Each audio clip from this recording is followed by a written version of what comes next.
School Hindi पखवाड़े के लिए सजा हुआ था। हर तरफ रंग बिरंगे पोस्टर लगे थे जिन पर लिखा था, हिंदी है भारत की शान।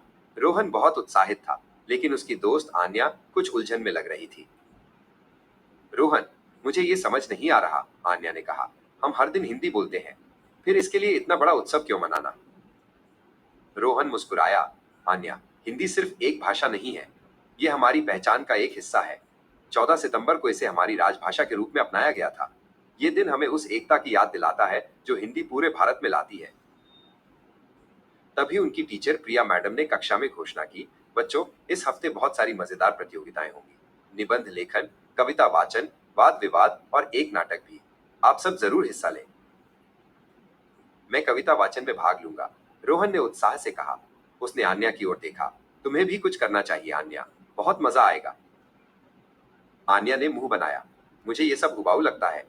रोहन ने कहा, भाषा सिर्फ व्याकरण नहीं है आन्या, ये कहानियां हैं, गीत हैं, हमारी रचनात्मकता है। चलो, मैं तुम्हें कुछ दिखाता हूँ।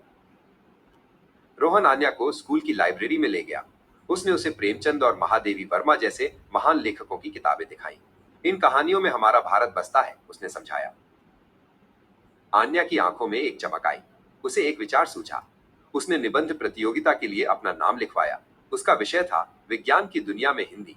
वो अपनी पसंदीदा चीज के बारे में अपनी भाषा में लिखने के लिए उत्साहित थी। प्रतियोगिता के दिन रोहन ने अपनी कविता से सबका दिल जीत लिया। फिर आन्या की बारी आई। उसने मंच पर खड़े होकर अपना निबंध पढ़ा, ये समझाते हुए कि कैसे विज्ञान के जटिल विचारों को भी सरल और सुंदर हिंदी में व्यक्त किया जा सकता है। जब परिणामों की घोषणा हुई तो रोहन और आन्या दोनों ने पुरस्कार जीते। वे अपनी ट्रॉफी पकड़े हुए मुस्कुरा रहे थे। आन्या को अब समझ आ गया था, हिंदी सिर्फ एक विषय नहीं, बल्कि एक खजाना थी और उसे इस पर गर्व था।